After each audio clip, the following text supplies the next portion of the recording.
Okay, today we are talking about muck diving. Now, what is muck? It seems muck is a computer game where you run around the muck. And so, what is muck? What is the muck you run around? It's just, silt sand. And when you do muck diving, then you're looking for small, interesting, rare animals in that muck. So you might see nudibranchs, flamboyant cuttlefish, frogfish. And the place where I live and dive in the south of Negros Island in the Philippines is a muck diving capital.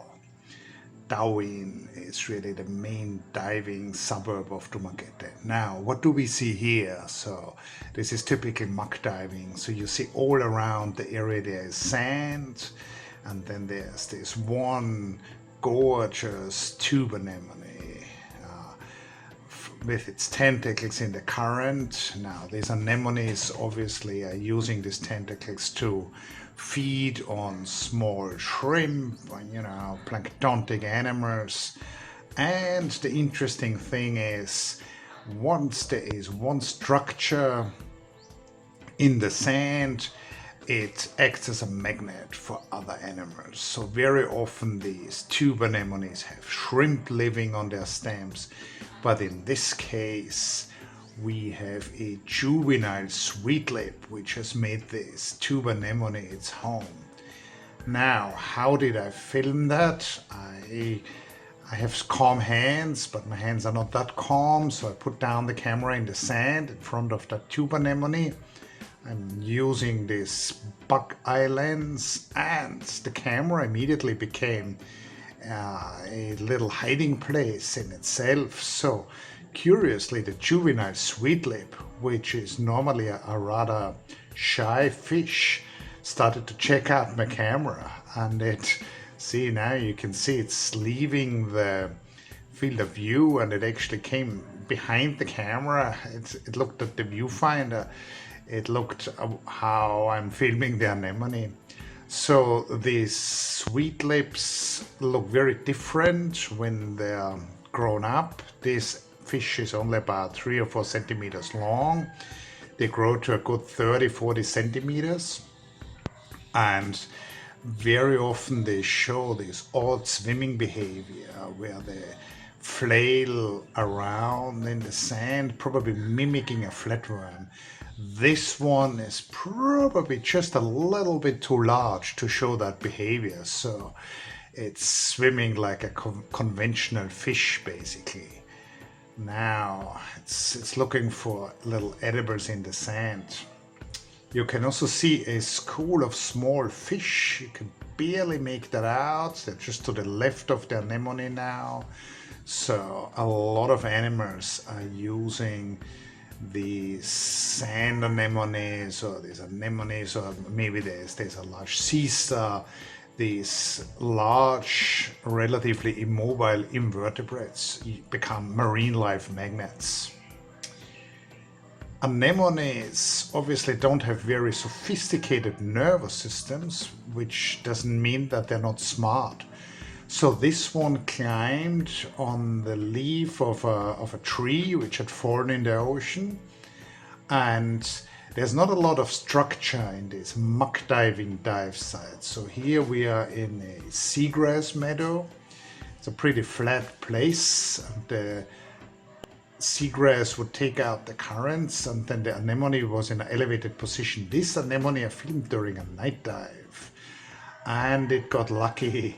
What happened is that my video light at night attracted a lot of small shrimp and other planktonic animals, and then they fell into the tentacles of this anemone. So it's essentially in a feeding frenzy right now. As I've mentioned many times, we see shrimp in these anemone. Here in this translucent shrimp, if you look carefully, you can even see some eggs in the abdomen of this animal. So she is having a good time between these tentacles, even jumping over an anemone fish. These fish rarely, if ever, leave their home anemones. So just like in a proper coral reef, even in these muck diving situations, animals really depend on each other. We do see a lot of nudibranchs in the muck. This is an individual of Jorunna funebris. I hope I didn't butcher the scientific name here.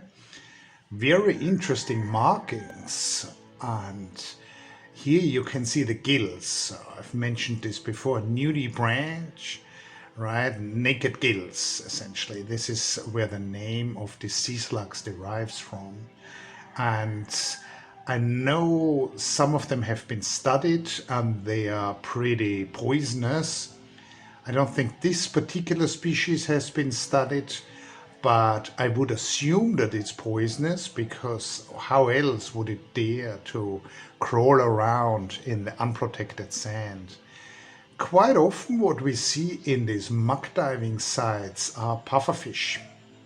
Now, the pufferfish have these powerful beaks, so they're feisty animals, and they can defend themselves for sure. On top of that, they are also poisonous. So this was during a night dive. I'm not quite sure if that's actually the case, but this fish looks gravid, full of eggs. That's why I think the belly is that large. Yeah, so these are, look at the eyes, these are very curious animals. This one would come check out my camera and me, essentially. And they know that they're at some implicit level, they know that they're poisonous, so that they're not very attractive to predators, so they're not particularly shy.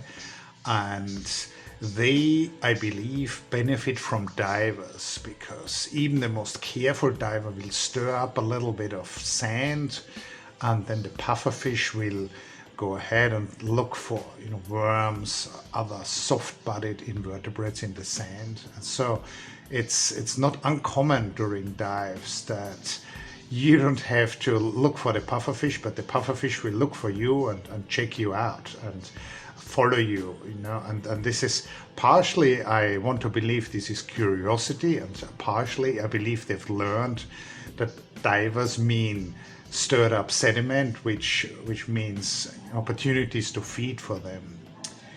They are often quite active at night. So yes, fish do sleep, but the diurnal cycles of a lot of these fish are probably a little bit more unconventional than those of a human. So the pufferfish particularly I've seen very active at night, even though they're not the typical nocturnal fish as soldier fish or cardinal fish would be. Interesting also how they navigate using their pectoral, caudal and anal fins. So this is a very modified type of swimming. Very interesting fish here as well. I love to see these pipefish. By the way, what you hear in the background is tucko. This is a large gecko making a call. I'm recording this in my home, not far away from the dive site. Yes, so coming back to the fish, this is a bent stick pipefish, and they are so well camouflaged, unless you really know what you're looking for, you will miss them. Also very interesting, I love finding these. This is a fingered dragonet. I believe this is a male, judging from the large dorsal fin, and it's rather well camouflaged in the sand. Again, we have a unusual type of locomotion. This is a fish, excuse me, which doesn't swim, but it prefers to walk. I hope you enjoyed that video, and see you next week.